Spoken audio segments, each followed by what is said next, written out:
जय गुरु जी। वीडियो को लाइक कीजिए, चैनल को सब्सक्राइब कीजिए, बेल आइकन को प्रेस कर दीजिए ताकि आपको लेटेस्ट वीडियो के अपडेट्स मिलते रहें। बात कड़वी है पर सच है।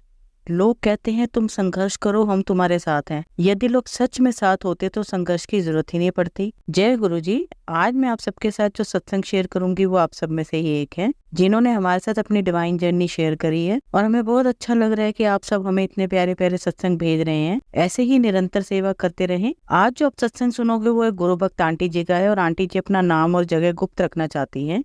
आंटी जी ने हमें बहुत ही आश्चर्यजनक सत्संग शेयर करा है। जैसा आंटी जी ने अपना सत्संग शेयर करा है वैसा ही आप सबके साथ इस सत्संग के माध्यम से आज मैं साझा करूंगी। और हमारी छोटी सी कोशिश यह रहती है जो ये ब्लेस सत्संग हम आप सबको सुनाते हैं वो हर घर तक पहुंच सके और हर सब संगत सत्संग सुने और ब्लेस हो सके। इसलिए सब संगत सत्संग के अंत तक बने रहना और सत्संग को बहुत ध्यान से सुनना, और सत्संग को बीच में न छोड़े, क्योंकि सत्संग सुनने वाले का भी कल्याण होता है और सत्संग करने वाले का भी। और हो सकता है जो आज आप सत्संग सुने उससे आपको अपने कई सवालों के जवाब मिल जाएं। तो चलिए सत्संग शुरू करते हैं। जय गुरु जी। जय गुरु जी संगत जी। जय गुरु जी। आज 11 जनवरी 2024 है और मैं अपना शुक्राना सत्संग शेयर करने आई हूँ गुरु जी की कृपा से। गुरु जी ने बहुत आशीर्वाद दिया है, बहुत प्यार दिया है, जो आप लोगों के साथ शेयर करना बहुत जरूरी है संगत जी। मेरे गुरु जी कहते हैं कि सत्संग सुनाने वाले का भी भला और सुनने वाले का भी भला। तो संगत जी आज 11 जनवरी का एक ड्रीम आपको बताना चाहूंगी। उससे पहले मंत्र जाप कर लेती हूँ अपने गुरु जी का। ओम नमः शिवाय, शिव जी सदा सहाय। ओम नमः शिवाय, गुरु जी सदा सहाय। ओम नमः शिवाय, शिव जी सदा सहाय। ओम नमः शिवाय, गुरु जी सदा सहाय। जय गुरु जी। शुक्राना संगत जी। मैं रात को 10 तारीख को, जनवरी की 10 तारीख को मैं बैठी थी गुरु जी के पास। तो मैं गुरु जी से यही बोल रही थी, गुरु जी मेरा आपसे ना बहुत मन करता है बात करने का, जैसे आप मुझसे बात करो। टेलीपैथी से आप मुझे मैसेज तो भेज देते हो, कुछ मैसेज मुझे समझ में आते हैं, कुछ नहीं आते। तो कभी कभी ऐसा लगता है कोई ऐसा मैसेज होता है जो किसी और संगत के लिए भी होता है, पता नहीं वो ऐसा लगता है मुझे मेरे पास आता है तो मैं अपने ऊपर ही समझ लेती हूँ। तो मेरे को बड़ा दुख सा होता है। गुरु जी कभी कभी मुझे कल बोल रहे थे ओवर थिंकिंग ना चलाया कर, ऐसे करके कुछ मैसेज भेजा। मेरे को बड़ा दुख हुआ। मैंने कहा गुरु जी मैंने तो कुछ भी नहीं करा, गुरु जी मैंने क्या बोल दिया आपको, मैंने तो कुछ भी नहीं बोला ना मैंने कुछ ऐसा। तो संगत जी ठंड बहुत हो रही है, हम लोग ठंड में बिस्तर में सो जाते हैं और कहते हैं गुरु जी हमारे छोटे छोटे स्वरूप हो या बड़े हो, सब में हमारे जीते जागते हमारे गुरु जी उसमें हैं, हमारे देखते हैं, हमें सुनते हैं। तो यही चीज ठंड में मैंने अमृत वेला थोड़ा रुक गया संगत जी, क्योंकि मेरे सीने में ठंड बैठ गई और दिमाग में। तो मैंने गुरु जी से क्षमा मांग के अपना अमृत वेला थोड़े दिन के लिए रोक दे के, गुरु जी मेरे से तो ठंड ही बर्दाश्त नहीं होती, मैं तो ठंड में कुछ भी नहीं कर सकती, बहुत मुश्किल से ठंड निकालती हूँ, मुझे क्षमा करना गुरु जी। मैं अमृत वेला अभी ठंड के लिए रोक के, फिर मैं गर्मी थोड़ी सी गर्मी आ जाए फिर मैं शुरू करूँगी, या थोड़ा सा मौसम सही हो जाए फिर मैं शुरू करूँगी। तो वो चीज़ देखते हुए मैंने बोला मेरे गुरु जी को भी ठंड लगती होगी। मैंने छोटे छोटे शॉल बहुत दिन से सोच रही थी कि गुरु जी के लिए लूँ। तो संगत जी यहाँ पे जो मार्केट है वो बहुत ज़्यादा महंगी लगती है। तो मैंने कोई चीज़ लो चाहे जितनी भी महंगी हो, भगवान के लिए कोई तोल मोल भाव नहीं करना चाहिए। तो मैंने सोचा कोई चीज़ लो तो ढंग की लो, नहीं तो फिर ऐसे नहीं। तो अपने गुरु जी के लिए मैं प्यार प्यारे 2 शॉल मंगवाए थे किसी आंटी से। तो मुझे लगता है उसी पे गुरु जी ने मुझे बोल दिया तो ओवर थिंकिंग ना सोच, ज़्यादा सोचे कर। अब गुरु जी जाने वो तो मुझे नहीं पता संगत जी। तो मैं रात को कह के सोई थी कि गुरु जी मुझसे बात करना, मेरा आपसे बात करने का मन करता है, आपसे मिलने का मन करता है। मैं उनको रात को गाना भी सुना रही थी, तो मैं बड़ा मेरा मन ऐसा करता है गुरु जी से बात करने का, जैसे गुरु जी मेरे सामने बैठे और मैं बातें करूँ उनसे। तो मैं तो बोल देती संगत जी, मगर मुझे जवाब गुरु जी ऐसे ऐसा लगता है ना जैसे हम किसी सामने बंदे से बैठ के बात करें तो हमारी हर बात का जवाब दे। तो गुरु जी देते हैं मगर टेलीपैथी के थ्रू देते हैं। और कभी कभी संगत जी ऐसा होता है कि मैं ना किसी सत्संग में गई थी तो उन्होंने बताया था कि गुरु जी का जो है 4 नियम करने जरूरी हैं अपनी लाइफ में। अगर आप गुरु जी आपके घर आ जाते हैं या गुरु जी आपको आशीर्वाद देते हैं, प्यार देते हैं, आप कनेक्ट हो जाते हैं, तो आप शिव पुराण जरूर पढ़िए और सुखमनी साहिब या जपजी साहिब का पाठ चलाइए और शब्द सुनिए और मंत्र जाप करिए। ये 4 चीज़ें जरूर अपनी लाइफ में करनी चाहिए। तो मैंने भी सुना, तो फिर मेरे पे शिव पुराण तो है नहीं, वो भी मैं बहुत दिन से ढूंढ रही थी संगत जी, आ नहीं पा रही है, लेके आऊँगी। तो बड़ी मिल रही है, हम सोच रहे हैं कि हमारा छोटा सा घर है, किराए पे रहते हैं तो छोटा छोटा ले ले सारा सामान। तो वो नहीं आ पा रही है। वो तो जब गुरु जी की इच्छा होगी तब वो भी आ जाएगी। तो सुखमनी साहिब का पाठ शुरू कर दिया, मंत्र जाप शुरू कर दिया, थोड़े थोड़े शब्द भी सुन लेते हैं। तो फिर संगत जी रात को क्या हुआ, गुरु जी सपने में आए मेरे, और गुरु जी ना शीशा है एक ब्लैक कलर का, उसमें भी मुझे गुरु जी दिख रहे हैं। जैसे मैं शीशे के सामने खड़ी हूँ, उसमें ब्लैक कलर के शीशे में मुझे गुरु जी दिख रहे हैं। गुरु जी अपने सिंहासन पे बैठे हुए हैं, चोला पहन के, उसमें भी दिख रहे हैं। और ना गुरु जी बैठ रहे हैं, उठ रहे हैं, बैठ रहे हैं, ऐसे कुछ अजीब अलग अलग सा दिख रहा है। संगत जी पता नहीं गुरु जी क्या करते हैं क्या नहीं, कि जितने भी ड्रीम दिखाते हैं सब मेरे माइंड से भुला देते हैं। पता नहीं क्या होता है क्या नहीं। फिर उसके बाद और ड्रीम्स आ जाते हैं सपने, तो वो गुरुजी का जो सपना है सारे ड्रीम्स मिक्स हो जाते हैं, कुछ भी याद नहीं रहता। तो उसमें ऐसे ही दिख रहा था गुरुजी। तो इतने में मैंने देखा गुरुजी को, मैं बड़ी खुश हुई। सपने में मेरे गुरुजी आए, मगर कुछ बोले ही नहीं, कुछ बात नहीं हुई, बस रूप बदले जा रहे हैं गुरुजी, रूप बदले जा रहे हैं, दिखाए जा रहे हैं, दर्शन दिए जा रहे हैं। मैं बड़ी खुश हुई। इतनी संगत जी मेरी आँख खुल गई, मैं चली गई वॉशरूम। वहाँ से आके फिर मैं लेट गई, क्योंकि मुझे गुरुजी तो है मेरे साथ, मगर एक ना मेरे को कहते हैं गुरुजी की जब तक मैं तेरे साथ हूँ तुझे डरने की जरूरत नहीं। तो हमारी सोसाइटी में केस हो गया है सोसाइटी वाला, तो मुझे डर लगता, मतलब एक बार मुझे ऐसे आवाज़ सी भी आई थी। तो मैं रात को जैसे जाती हूँ उठती हूँ वॉशरूम के लिए, तो मुझे डर लगता, तो मैं गुरुजी को याद कर लेती तुरंत ही। तो मैं उस चक्कर में थोड़ा मतलब रात को गुरुजी का शुक्राना करना ऐसे हो गया। मतलब रात को नींद भी बहुत आ रही थी, मुझे नहीं पता क्या टाइम हो रहा था, संगत जी लेट सोई थी। तो फिर मैंने ड्रीम देखा, फिर एक ड्रीम मुझे गुरुजी ने और दिखाया। गुरुजी मुझे कितने सत्संग सुनाते हैं, तो उसमें बताते हैं कि मैं तेनू बेटा ब्लेस करूँगा। तो बेटे से रिलेटिव सत्संग सुने हैं कितने भी मैंने। तो मुझे सपने में दिखाई दिया कि जैसे मेरी 5 साल की 6 साल की मेरी बेटी है, वो अभी 5 साल की होएगी, तो अभी वो 6-7 साल की दिख रही है। और उसमें के बाद ना मेरे मतलब प्रेगनेंसी ठहर गई, और मैं ना इतनी टेंशन में घूम रही कि मैं डॉक्टर के पास चली गई अपना अबॉर्शन कराने के लिए। तो डॉक्टर ने बोला आ जाना, और आपकी जो है मेडिसिन से नहीं होगा, आपकी अबॉर्शन होएगा तो सफाई होएगी। तो मैं उसको आके मम्मी को घर पे बताने लगी, तो भाई मेरे को तो डरने लगने लग गया कि वो तो औजार, मतलब अबॉर्शन जो होता है ऐसे नहीं होता है। औजार जो होते हैं ना डॉक्टर्स के जो होते हैं, वो उससे क्लीन करते हैं अंदर बॉडी पार्ट्स के अंदर डाल के उसको, मतलब तो बहुत दर्द होता है। मैं तो एक सुई नहीं झेल सकती थी, मैं तो डर गई। मैंने मम्मी को बताया, मम्मी बोलने लगी कोई नहीं, अब जो हो गया सो हो गया, अब ऐसा कर इतना दर्द उसमें करेगी, इससे बड़ा तो एक अपना जो भी है कर के छुट्टी कर, 2 बच्चे हो जाएंगे अपना। तो संगत जी मुझे सपने में इतनी जल्दी मतलब दिखाई दिया कि मेरे 9 महीने भी पूरे हो गए, एकदम से मतलब बेबी हो गया, और मेरा अचानक ही नॉर्मल हो गया बेटा हुआ, मतलब बेबी हुआ, नॉर्मल हो गया, मेरे अपना आप ही हो गया। अकेली थी मैं घर में, मतलब घर दिखाई दिया, पता नहीं बाहर मुझे नहीं पता, मेरा अकेले ही हो गया। और मैंने उठते के साथ मतलब बेबी उठा के देखा तो वो बेटा, मैं बड़ी खुश हुई। फिर मैं खुश हुई तो फिर बस फिर मुझे पता नहीं क्या हुआ क्या नहीं सपने में, कि मैं ना उसके थोड़े 1-2 दिन में ही बेटा बच्चे मम्मी को देके अपनी और टीचिंग के लिए अप्लाई करने चली गई। तो टीचर्स कहने लगी तुम अनमैरिड हो ना? मैंने बोला नहीं मैं मैरिड हूँ, अनमैरिड नहीं हूँ। बोलने लगी कितने क्यों, मैं बच्चे तो नहीं होंगे ना तुम्हारे? कि नहीं। मैंने कहा मेरे 2 बच्चे हैं। कहने लगी अच्छा तुम तो लगती ही नहीं हो। तो गुरुजी ने मुझे ड्रीम में यही दिखाया है कि मेरे बेटा होएगा, और अब गुरुजी जाने मैंने को जो ड्रीम में दिखाया और मेरी टीचिंग की जॉब के लिए दिखाया।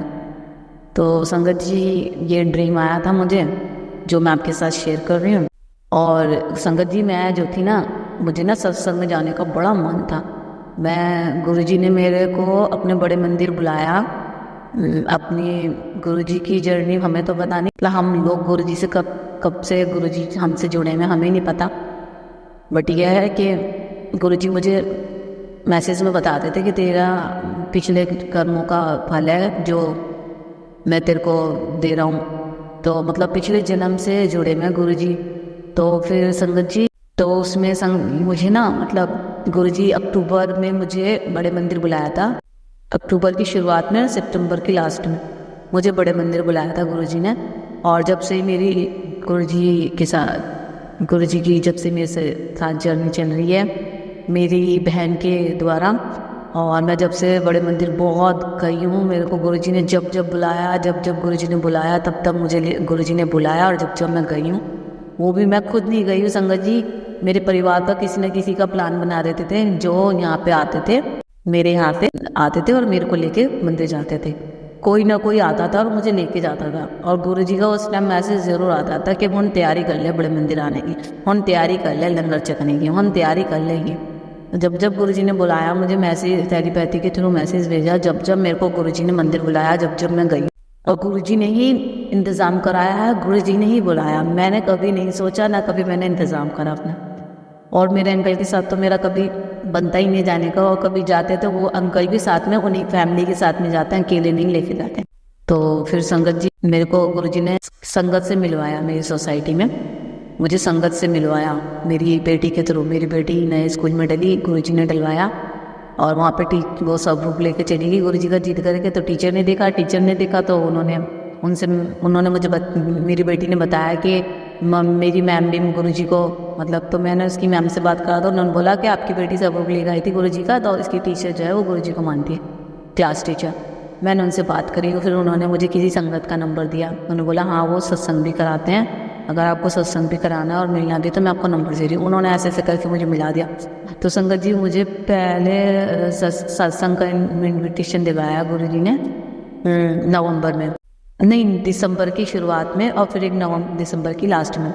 तो संगत जी मैं सत्संग में गई, मैं पहले सत्संग में गई, इतनी खुश हुई जैसे पता नहीं मुझे क्या मिल गया। फिर उसके बाद उनका 31 तारीख को न्यू ईयर सेलिब्रेशन का सत्संग था, उसमें भी मैं गई। संगत जी मैं जब भी जाती थी ना सत्संग में, तो मैं गुरुजी के सब ग्रुप को देख के बस मन में से ये निकलता था, गुरुजी आ गई, मैं आपकी बेटी आ गई, आपने बुलाया गुरुजी, मैं आ गई आपकी बेटी।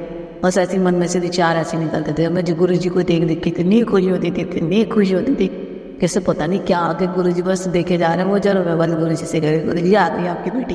इतनी खुश होती थी ना गुरुजी को देख के बहुत ज़्यादा। तो मैं सत्संग में गई, तो संगत जी मुझे 31 तारीख को मैंने पूरी रात गुरुजी के पास वहाँ पे 12:30 बजे तक बैठे रहे। 6 बजे का सत्संग था, 7-6:30 बजे का, और मैं वहाँ 9-9:30 बजे सत्संग खत्म हो गया था। फिर 12 बजे सेलिब्रेशन होता था केक कटने का, मैं 12:30 बजे तक बैठी रही वहाँ पे। तो संगत जी मैं ना बहुत दिन से गुरुजी का ना चोला सोच रही थी बनवाने की, और ढूंढ भी रही थी। मैं इंस्टाग्राम पे वीडियो फॉलो करके इनका स्क्रीनशॉट लेके नंबर पे कॉल करती थी, तो वो लोग ना मुझे ना बताते थे कि चोले जो है ना इतने के हैं, ऐसे बहुत महंगे, मतलब मेरे बजट के हिसाब से नहीं, 2-2, 3-3 हज़ार के ऐसे करके चोले। तो गुरुजी के पास बैठ के, या गुरुजी मुझे घर में सुनते रहते थे कि मेरे को कहता है ना गुरुजी मैं तेरे अंसर हूँ, तेरे साथ में रहता हूँ, तेरी रोज़ मन की बातें सुनता हूँ, तो क्या करती है क्या नहीं। तो मैं गुरुजी सुन लेते होंगे कि ये फ़ोन घुमाती रहती मेरे चोले के लिए। तो संगत जी उस दिन क्या हुआ, सत्संग में एक आंटी आई थी, उनके अंकल को सपने में दिखाई दिया कि तेरे को गुरुजी ने बोला 3 चोले बांटने हैं। किसी सत्संग में जाएगी ना तेरी आंटी, तो उसको बोलना 3 चोले लेके जाएगी, वो 3 चोले बांटने हैं तुम्हें। तो संगत जी मैं भी गई हुई थी उसमें, तो उन्होंने अनाउंसमेंट करा कि एक आंटी आई है, उनके अंकल को गुरुजी ने ड्रीम दर्शन में कहा है कि 3 चोले बांटने। तो उन्होंने, आंटी ने ना 500 से लेके 900 तक का प्राइस रख दिया उसमें, कि मतलब चोला कहते हैं ना गुरुजी को अपनी कमाई का बनाना चाहिए ऐसे करके। तो वो चोले तो कहने को वो फ्री में, मतलब ऐसी सेवा में देने आई थी। तो वही संगत जी उन्होंने वो चोले अनाउंसमेंट करे कि आंटी 3 चोले आए हैं और गुरुजी की सेवा है और गुरुजी का हुक्म है, ये 3 चोले बटने हैं, नाम हाथ उठा दो कौन कौन लेगा। तो 2 ने उठा दिया। मैं अंदर लंगर प्रसाद कर रही थी, मैं तुरंत भागी गई, मैंने कहा आंटी एक मुझे भी दे देना। तो संगत जी मैं इतनी खुश हुई, अंदर से भी ऐसे आवाज आ रही, तू भी उठा दे हाथ, तू भी उठा दे, एक तू भी बोल दे, वो बढ़ जाएगा फिर नहीं मिलने, बढ़ जाएगा फिर। मैं एकदम से बहुत पी गई, मैंने कहा एक आंटी मुझे भी देना। तो बस फिर 3 चोले बढ़ गए थे, और भी संगत मांग रही थी, फिर उनको नहीं मिले संगत जी। तो यकीन नहीं मानोगे गुरुजी ने मुझे गोल्डन कलर का चोला दिलवाया, इतना प्यारा चोला। मैं इतनी खुश हुई। तो संगत जी फिर मुझे उसका अमाउंट देना था। उन्होंने, वैसे वो चोले महंगे होते हैं 2-2, 3-3 हज़ार के, बट वो जो था ना कहते हैं कमाई का होना चाहिए, तो अपनी श्रद्धा से 500 से 900 के हिसाब में कुछ भी दे दो। तो मैंने 700 रुपये दे दिए थे उनको, तो उन्हें संभाल के रख लिए कि 700 रुपये के हिसाब से 7 नंबर ब्लेसिंग है। तो उन्होंने मेरे पैसे दिए हुए संभाल से रख लिए। संगत जी मैं इतनी खुश हुई, चोला देख के मैं इतनी खुश होती संगत जी। वो चोला मैं घर ही लाई, और सत्संग ने बुलाया तो 2 सत्संग अटेंड करे। एक सत्संग में मुझे, पहले सत्संग में ब्रेसलेट स्वरूप मिला था गुरुजी का। मैं इतनी खुश हुई संगत जी पहुँच जाना। फिर मैसेज आने लगा कि हम तैयारी कर ले बड़े मंदिर आने की। तो मुझे जाना था 1 जनवरी को, मेरे अंकल ने छुट्टी भी ले ली संगत जी। तो 31 तारीख को मैं पूरी रात जगी रही थी, तो मैं सुबह 4 बजे सोई थी, तो मेरी आँख नहीं खुली। मैंने बोला अंकल अगर जाएंगे तो पता चल जाएगा, तो मेरे को जाना था बड़े मंदिर।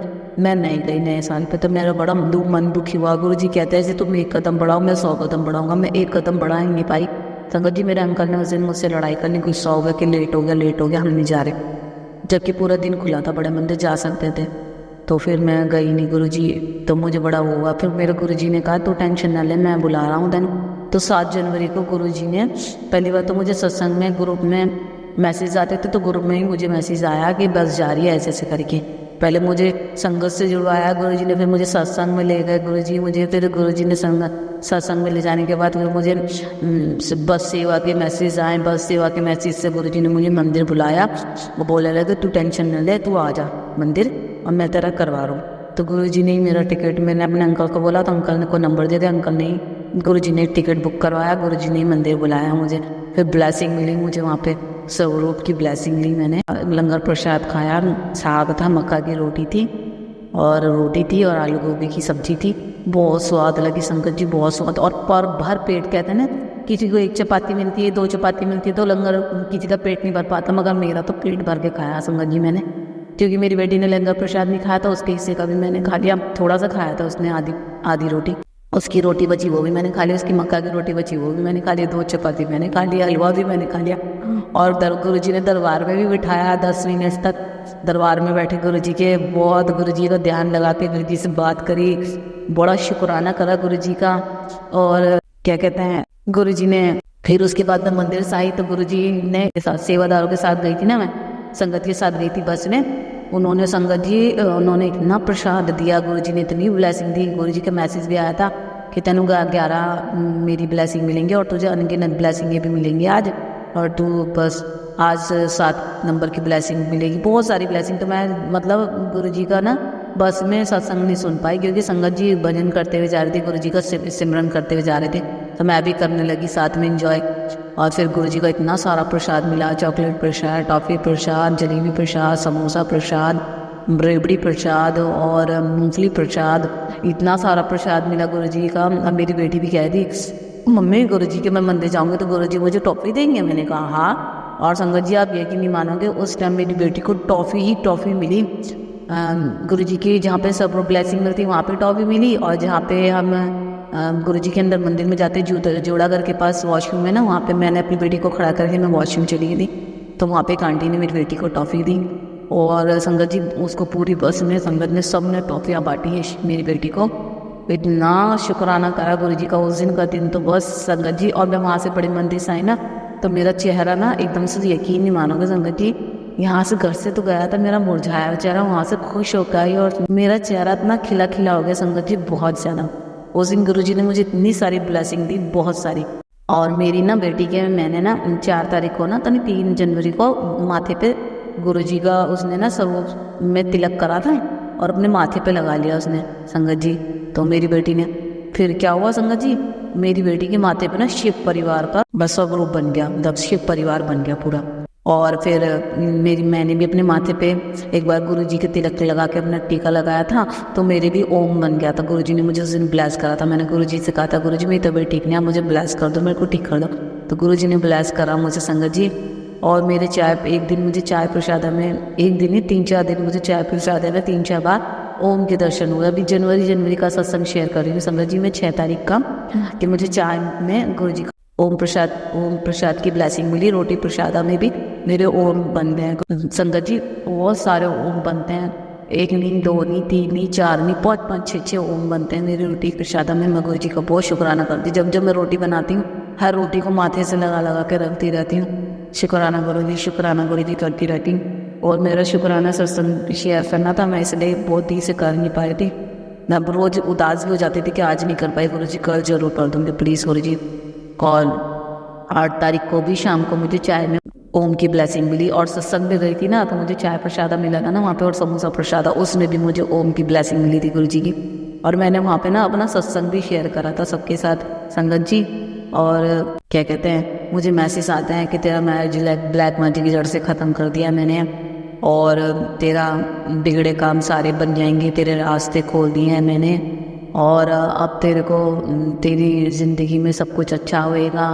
और बहुत सारे अच्छे अच्छे मैसेज आते हैं गुरुजी के, बहुत प्यारे प्यारे मैसेज आते हैं। और जो तू मांगती है ना वो मैं तेनों ब्लेस कर रहा हूँ, तेरा कल्याण किता, जा ऐश कर। आज का मैसेज है ये। संगत जी बहुत ब्लेस करते हैं मेरे गुरु महाराज मुझे। और जब जब मैं मंदिर जाने की इच्छा होती है गुरुजी खुद ही मेरा इंतज़ाम करा देता है मंदिर जाने के लिए। और संगत जी बहुत प्यार मिलता है मेरे गुरुजी महाराज का मुझे। मैं इतनी खुश हूँ ना जब से गुरुजी मेरी ज़िंदगी में, तो पता नहीं कब से आए हुए थे कि हम ही नहीं समझ पा रहे थे। संगत जी मैंने आज से एक साल 1.5 साल पहले मशीन खरीदी थी, वॉशिंग मशीन। तो मेरा जुगाड़ नहीं बन पा रहा था, हिसाब नहीं था। मतलब मेरे अंकल की सैलरी इतनी नहीं है कि उसमें हम घर भी चला लें, रेंट का भी दे दें और सामान भी खरीद लें। तो मैं थोड़ा मोटे में ही अपना गुजारा कर लेती। तो मेरे को सर्दी की वजह से मुझे मशीन चाहिए थी, सेमी ऑटोमेटिक की। कपड़े तो सूख जाए मेरे, चाहे 2 मैं हाथ से लूँ। तो फिर क्या हुआ संगत जी, मुझे गुरुजी ने जो मशीन दिलाई थी ना, आज वो मशीन देखती थी उस पर इतनी सारी बटरफ्लाई, इतनी सारी बटरफ्लाई, इतनी सारी बटरफ्लाई।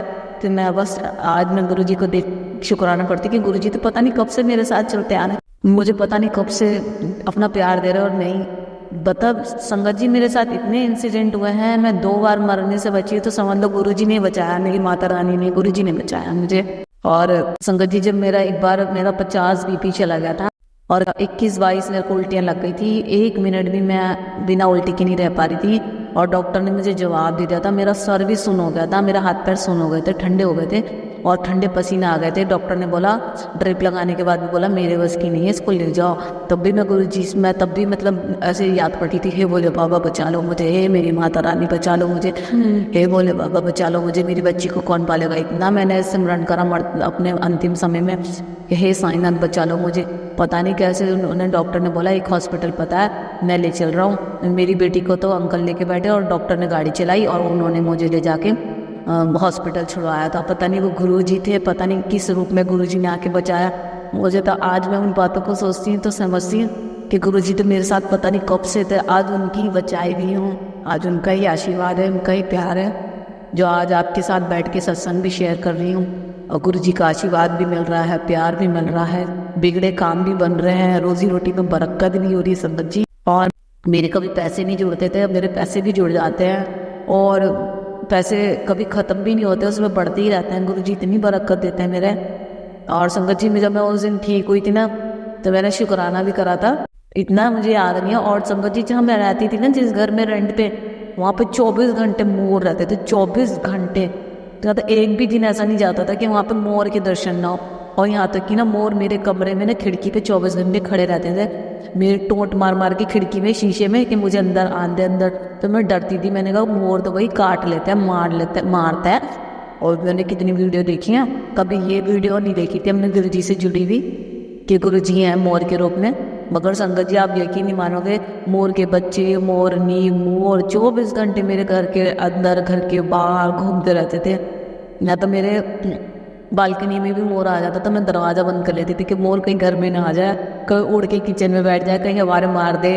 बहुत ऐसा मतलब अब मैं समझ में आता कि वो गुरुजी थे मेरे साथ, 24 घंटे जो रहते थे, मुझे ब्लेस करते थे, हमारा ध्यान रखते थे। उस टाइम भी मेरी बच्ची के साथ बहुत इंसिडेंट हुए, कभी पलंग से गिर गई, सर फट गया रात को 12 बजे 1 बजे। कभी मेरी बेटी को 103 बुखार, रातों को 12-12 1-1 बजे 2-2 बजे तक लेके बैठी रहती थी। बहुत बुरे दिन निकले हमारे संगत जी, बहुत बुरे दिन। 5 साल की होने वाली बेटी, समझ लो एक भी दिन या एक भी महीना या 10-12 दिन के बाद ही मेरी बेटी डॉक्टर के जाती थी। सारे डॉक्टर के हमारी इतनी जान पहचान हो गई है, एक डॉक्टर 3 साल, एक डॉक्टर 2 साल, ऐसे ऐसे करके सब 2-3 डॉक्टरों से इतनी जान पहचान हो गई, 3 डॉक्टरों से, कि वो कहते हैं कि भाई एक भी महीना पूरा नहीं होता आप बेटी को लेके आ जाते, इसको ऐसा क्या होता है, इसको क्या परेशानी है कि हमारे पास और बच्चे इतने टाइम के बाद आते हैं और ये इतनी जल्दी जल्दी आती रहती है हमारे पास है। तो मैं बहुत रोती थी, बहुत परेशान रहती थी। जब से गुरुजी आए ना से संगत जी, बहुत आशीर्वाद है बेटी के ऊपर गुरुजी का कि अब 1 महीना पूरा निकल गया, मेरी बेटी बिल्कुल ठीक है। और गुरुजी महाराज की कृपा से वो ठंडे फल भी खा लेती, ठंडा पानी भी पी लेती। कहाँ वो ठंडे फल नहीं खा सकती थी ना ठंडा पानी पी सकती थी। और संगत जी इसके पेट में बहुत दर्द रहता था, उसको बहुत परेशानी रहती थी, आए दिन डॉक्टर। संगत जी अब मेरी बेटी इतनी ठीक रहती है, इतनी ठीक रहती है, बहुत ठीक रहती है। मैं अभी बहुत ठीक रहती हूँ, मेरी भी सारी बीमारी दूर कर दी गुरुजी ने, बहुत सारी परेशानियाँ। मेरे अंकल भी खुश रहते हैं, उनकी नौकरी में भी गुरुजी ने बरकत दी है, उनकी साइड भी चेंज कराई है, अब वो खुशी खुशी जाते हैं। उनको पहले बहुत गालियाँ लड़ाइयाँ वड़ाइयाँ होती थी इनकी साइड पे, बहुत टेंशन रहती थी संगत जी। आज मैं गुरुजी का इतना शुक्राना मनाती हूँ, इतना शुक्राना मनाती हूँ। जय गुरुजी, शुक्राना। संगत जी माफ़ी मांगती हूँ गुरु महाराज से और संगत जी से, अगर मेरा सत्संग बहुत ज़्यादा बड़ा। संगत जी सत्संग तो बहुत सारा है, इतना कुछ शेयर करना चाहती हूँ, कहाँ मैं कुछ करती नहीं हूँ शेयर और कहाँ इतना कुछ शेयर कर हो जाता है कि गुरु महाराज जी के पास इतना बोलने को मिल जाता है कि पता ही नहीं चलता संगत जी, बहुत ज़्यादा। और गुरु जी कहते हैं मुझे मैसेज में कि तू जल प्रसाद लेना मत छोड़ी, जल प्रसाद कंटिन्यू लेकर और स्नान भी करे कर। और मुझे सत्संग में ये भी बताया है कि तेरे को पेट की परेशानी रहती है तो पपीता और पानी का सेवन रोज करे कर और चंदन लेप लगाया कर। कोई भी शरीर में रोग परेशानी दिक्कत हो तो चंदन का लेप लगाया कर, बालों में भी चंदन का लेप करे कर, उससे हेयर फॉल भी कम होएगा। बहुत सारे हिंट देते हैं मेरे गुरु महाराज जी सत्संग में। तो संगत जी बस मैं गुरु महाराज की कृपा से अपना सत्संग को यहीं विराम दूंगी। संगत जी मुझसे कोई गलती शलती हो तो क्षमा करना।